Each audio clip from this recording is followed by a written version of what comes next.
This video is sponsored by Audible. Sometimes I speak so fast that the words just all seem to blend into one noise. Which, on the topic of noises, that was a really strange way of saying the word noise. Although noise is now stopping sounding like a word. Look, let's just quickly move on. Welcome back to another episode on the Hermitcraft server. In the previous episode, we built up this little base right here, thanks to Iskal challenging me in Hermit challenges to get gooder.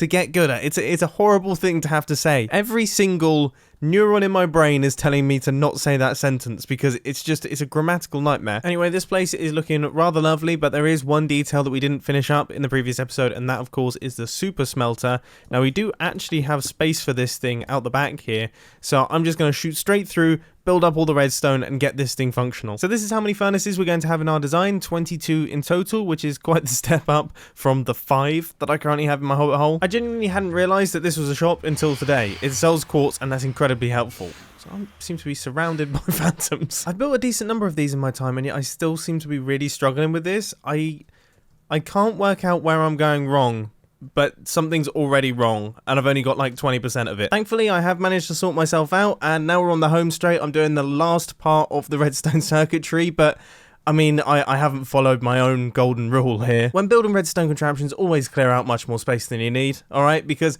I'm building this super smelter with no blocks around it. I cleared out exactly the amount of space that I needed, really. And it's just been a nightmare. I keep getting stuck. I keep not being able to do things. It's taken 4 times as long. Just put the time in at the start to clear it out. And now that it's constructed, I believe all of the hoppers are so filled with junk because I've rebuilt it so many times that actually I'm going to have to clear out this entire thing and then look through all the hoppers to make sure, yeah, that they're all empty. That's the only thing that I don't like about this design is that some of the hoppers aren't actually accessible once it's finished. The good news is I've just put a bunch of coal in and that all seems to be working quite nicely. So now I'm going to try out actually putting items into smelt. And that is quite a bold amount of items that I've just put into there. So if this doesn't work, we're going to be in trouble. But let's see. Hopefully, fingers crossed, all of these furnaces turn on at once. That is the sign of it working properly. That is correct. That is correct. And look, we should see that this gets refreshed as soon as the furnace finishes smelting the item, which means that if we look in this end hopper right here, we take out all the junk and things. Look how fast this thing is smelting stuff. This is so much better. This is so much better than what I've been dealing with. Why do I not? I should build this first day. As soon as I have enough resources to build one, I should build this because it just doesn't get any better than that. Anyway, let's connect up our output chest. This is perfect. This is perfect. Chuffed to bits. We definitely need to put more labels in this place though. In fact, we need to put more labels on everything. This whole place needs to be organized a little bit more because right now it's a bit blank. I tell you what, if there is a shop in the shopping district that sells leather-based things, leather on its own, I'll take item frames, alright? If there's anything like that, they will get all my diamonds. Seriously.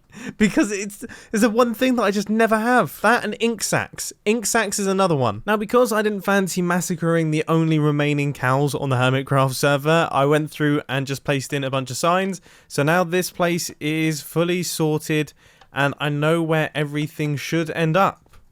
Looks good, looks good. That's my junk wall, and then I have everything else over here. Hopefully, hopefully I can be really organized and really smart and actually stick to this, as opposed to just completely chucking stuff everywhere. Anyway, with the base all finished, it is now time to move on to the next and most important project of today's video. This is an idea that's been with me for ages. I wanted to do this since before Hermitcraft Season 7, but just the timing didn't seem quite right, and that is the concept of the button. For anyone who was on Reddit in, God, I don't even know when it was. April of 2015, apparently. You'll probably remember it. And if you weren't there, then I will explain it all in a second. First, I've got to design all the redstone so that I actually know what I'm building on the Hermitcraft server. It's going to be a massive challenge. This is this is actually going to be quite difficult. And while I go through that mental hardship, it's time for a message from our sponsor. I know this sounds crazy, but I would say that the Hermitcraft series is powered by Audible because every single Hermitcraft episode has an audiobook behind it. This is me listening to Audible while mining sand. This is me listening to Audible in the Minecraft version of my studio. And this is me listening to Audible in the real life version of my studio. Listening to Audible while trying to think of ideas, while training jiu-jitsu with Kubo, and Well, you don't need to see that. So you get the picture. The audiobook that I'm currently listening to is So You've Been Publicly Shamed by John Ronson. It's narrated by him as well, and it's all about people whose lives have been ruined by stupid jokes that they've told on the internet. It's really, really interesting. But of course there's many thousands of audiobooks on Audible, so I thought I'd pick out a few for my hermit friends. BOO got Dr. Sleep. Scar got How to Start a Landscaping Business Right Now with No Startup Money. Iskal got The Minecraft Guide for Beginners. I feel like he could use that. Let me know down in the comment section your audiobook suggestions for other members of the Hermitcraft server. But anyway, if you do want to sign up to Audible, head over to audible.com/Mumbo or text Mumbo to 500 500. That is intense. Anyone who just skipped that, missed me doing jiu-jitsu with Kubo, your loss. And while you guys have been listening to me ramble on about audiobooks, I've been hard at work in my redstone testing world, coming up with this redstone contraption. This is all of the redstone engineering behind the button system, and now I guess I have a little bit of explaining to do. The button is a game. Some would call it a social experiment where you have a button and a countdown timer. That is it. When you press the button, it resets the countdown timer, and then the countdown timer starts ticking downwards, and eventually the timer will run out and the button will die. Forever. Now you can see underneath the countdown timer, I have a few different colours right here, and these are the different tiers that you end up in depending on when you press the button. So say for example, the countdown timer is somewhere around about here. All of these redstone lamps are lit up and it's well and truly in the purple zone. If you hit the button, you haven't really saved the button's life too much, so you get a bit of a rubbish tier. Blue tier, you're getting better. Green tier, you've done a pretty good job. You know, it was at half health, so you've replenished it. But when you start getting into these tiers, and especially this tier, then, well, you really are something special, okay? Because you're essentially the one who has saved the button's life. It was on its last legs, okay? On its last legs, you've brought it back from the brink, and that means that you get a special red level. Do you get anything valuable for being a red level? No. But if I hit the button here, obviously you will see that the levels, the redstone lamps, will start switching back on, and also I will get myself a red piece of concrete from this dropper right here, and this entitles me to a red belt, which looks a little bit like this. And the important thing about this belt is that obviously now all of the hermits can see that I am a top tier absolute god of the server and everyone should bow down to me. Now it's important to note that you don't just get a belt when you hit the button in the red tier, you get a belt whenever you hit the button. Okay, so say for example, it's in the purple zone. If you hit the button when it's in the purple zone, you're going to get yourself a purple piece of concrete and you're going to have to wear your purple belt. And it's going to be really embarrassing.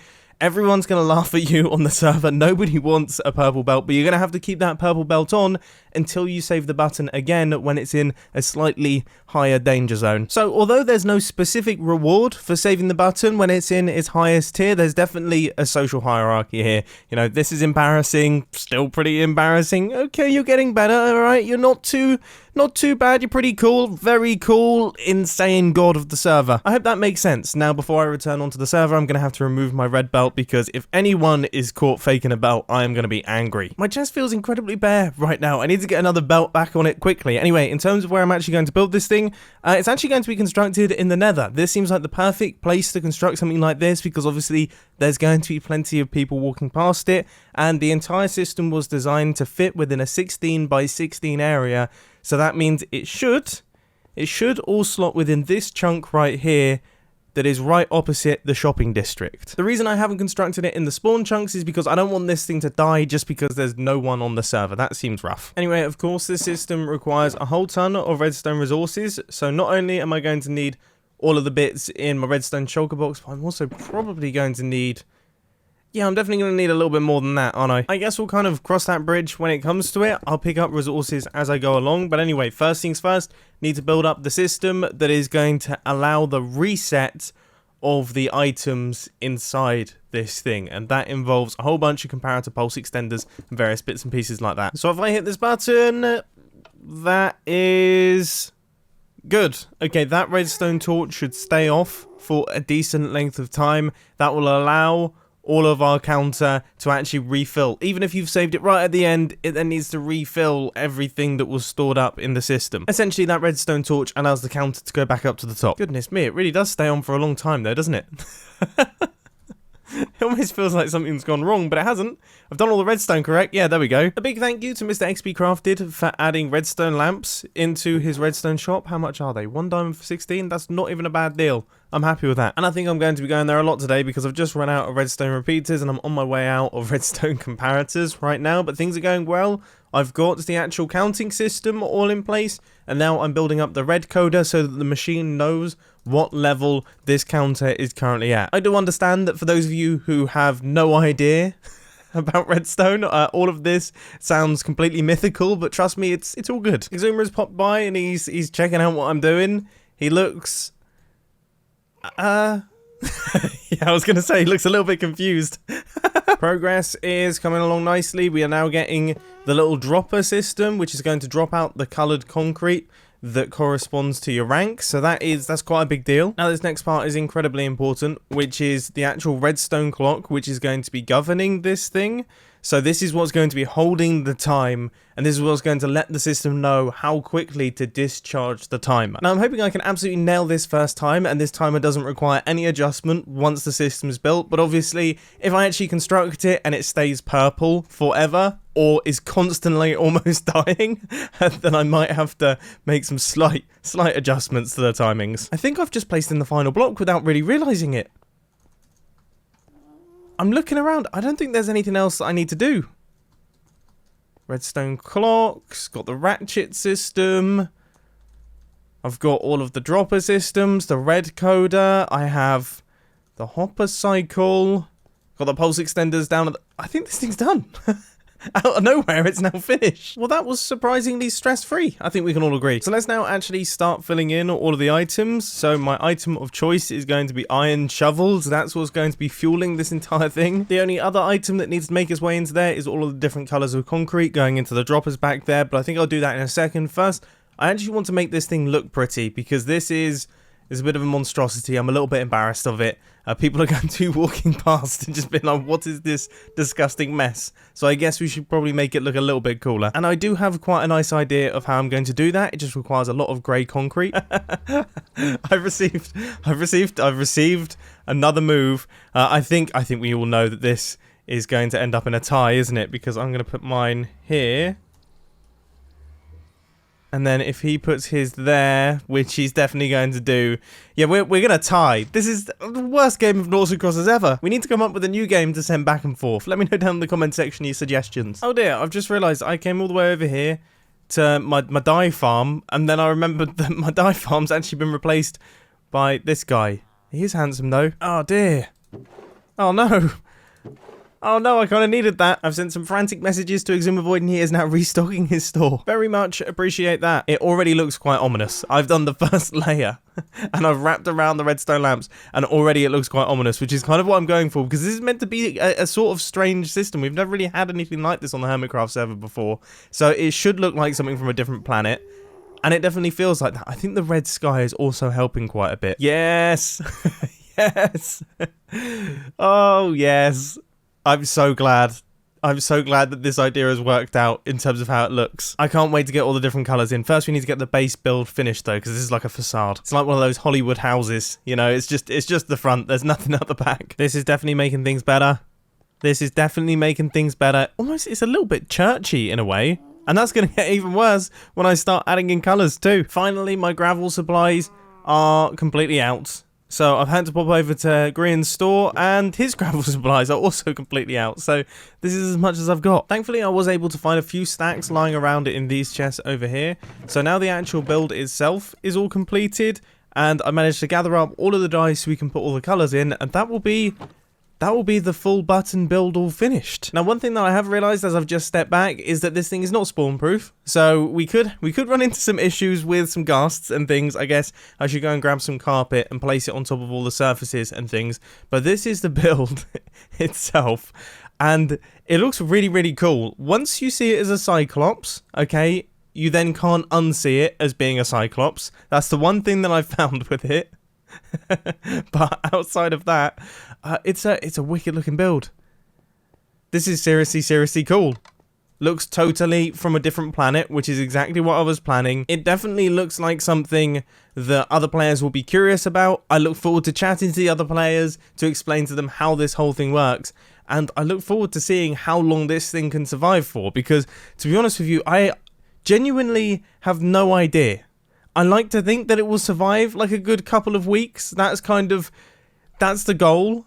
But who knows? It could die. It could die within a couple days. So what I'm going to do to try and prevent this is I'm going to do a quick experimental phase. This is going to last for just a couple days, and I'm going to make a rough gauge of how long the timer should be, make my adjustments and everything like that. Then it's going to be open to the public, open to the members of the Hermitcraft server, most likely this weekend. And this message goes specifically out to Grian, okay? I know how tempting these signs are for you, buddy, alright? These signs are like kryptonite to Grian. I know he's going to walk straight past them and think all he wants to do, every fibre in his being, is going to want to press that button, okay?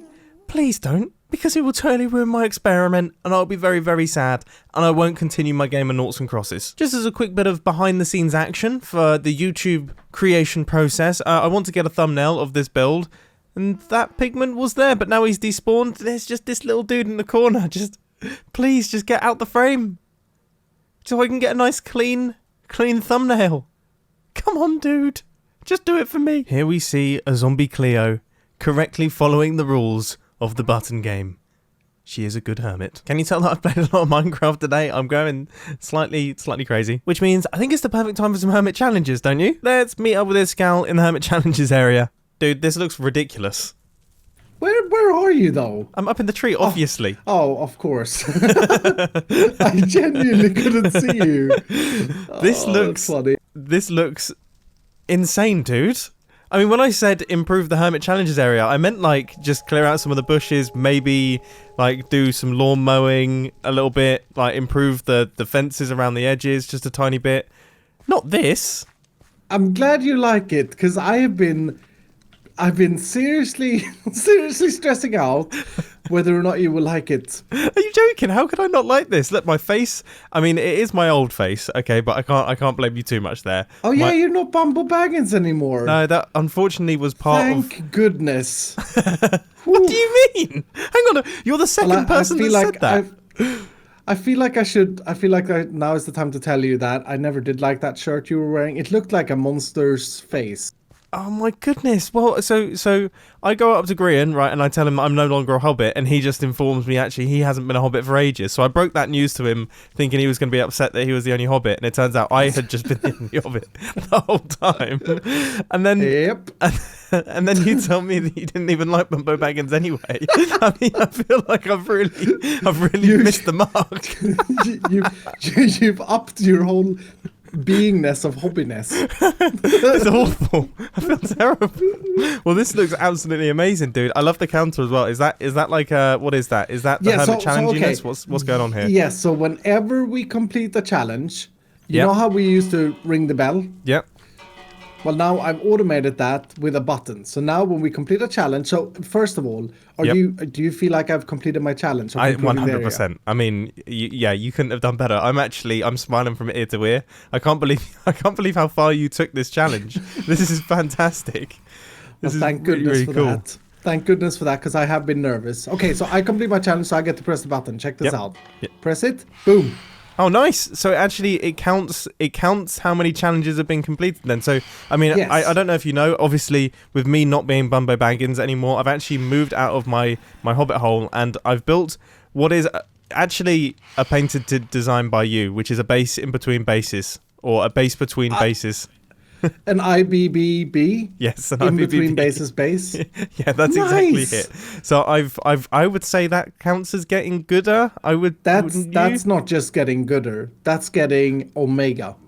So you're saying I haven't completed the challenge then? You haven't completed. No, I'm just kidding. That is a great completion. Fantastic. Boom. And it's straight up on the board. So it's straight up on the board. And the idea is whenever we have, it's 27 challenges it's going to count. Right, okay. And whenever we have completed 27 challenges, that will be maxed out. And at that time, hermit challenges, initiation. Man, you are starting to understand how this whole thing works. I figured you would appreciate the randomness of having 15 lamps equal to 27 challenges. Yeah, I must admit, my brain did like a challenges. little bit of maths there, and I was like, I don't know if that looks like 15. I don't know, or 27. I don't know if that looks like 27, but I don't want to question him on it because I know he's really pleased with his new build he's done, and for Hermit once, challenges. I want to try not to just blast you for once, just for one day. I did good in blasting myself then. Yes, I guess. but I appreciate the hermit challenginess of the fact that 27 somehow is dividing into 15 there. So I guess we won't know when a redstone lamp is going to turn on. Is there some level of randomness involved? Fantastic. Yeah. Hermit challenges. Anyway, I'm off. So yeah. We've swapped roles. See you later, dude. See you later. Well, that was weird. So there we go. That is today's episode on the Hermitcraft server. We did some work on the little base that we have down here, the IBBB, whatever Iskal calls it. And also, we did some work on the button game, which definitely, I can't wait to get that started. That's going to be so much fun. I can't wait to see how long it survives. I can't wait to see who falls into what rank. And actually, I was talking to Iskal about the belt system, and he came up with a ridiculously cool idea. He wants to be able to customize his belt. He wants to be able to wear headbands and things. And I just want to say, I fully endorse that. If hermits want to customize their belts or wear their belts on their foreheads, they totally can. And also, it got me thinking, if any artists are watching this video right now and you think you can do a much better job at designing belts than me, which is definitely likely, okay, please do shoot over your suggestions via email or via Twitter. I'd love to see your work. Anyway, I hope you enjoyed the video, and I'll catch you in the next one. See ya. That was a ton of fun. I've seriously enjoyed that. This might be one of my favourite Hermitcraft episodes because it married building, some silliness, a little bit of functional stuff. We're working on the base, a little bit of redstone action, obviously a lot of redstone action. In fact, I had to work really hard on designing up that redstone creation so that it all worked properly. Some play testing. Oh, it doesn't get better for me.